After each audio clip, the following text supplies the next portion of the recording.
Pinatay sa kaginahasa ang isang grade 10 student sa Bansalan, Davao del Sur. Ang suspect bayaw ng biktima. Nasa frontline balitang yan si Brian Basa.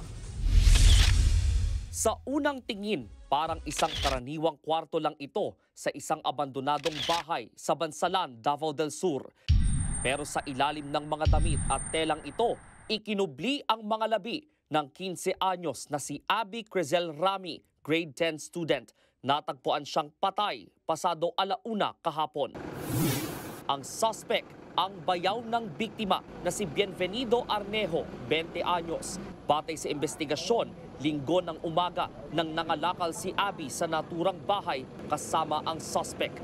Nang maghatian sila sa benta, nauwi raw yan sa pagtatalo hanggang sa mapatay ni Arnejo ang biktima. Pinalo raw ng suspect ng kahoy sa ulo ang dalagita na ikinamatay nito. Hindi na na-recover ng otoridad ang ginamit na pamalo sa krimen. Pero kusang sumuko kahapon ang suspect. Pag-amin niya, ginahasa pa niya si Abby matapos niya itong patayin. Wala na ako sa tama nga una-una. Wala na ako sa tamang pag-iisip nung ginawa ko yun. Humihingi na lang ako sa mga manugang ko, pati sa mga bayaw ko. Sana mapatawad nila ako.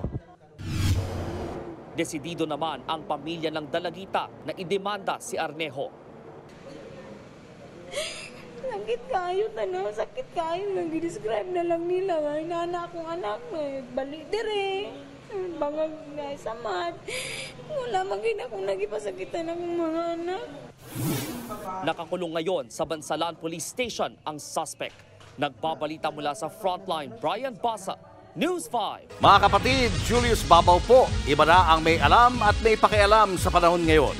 Para sa Frontline ng mga balita, mag-follow at mag-subscribe sa social media pages ng News 5.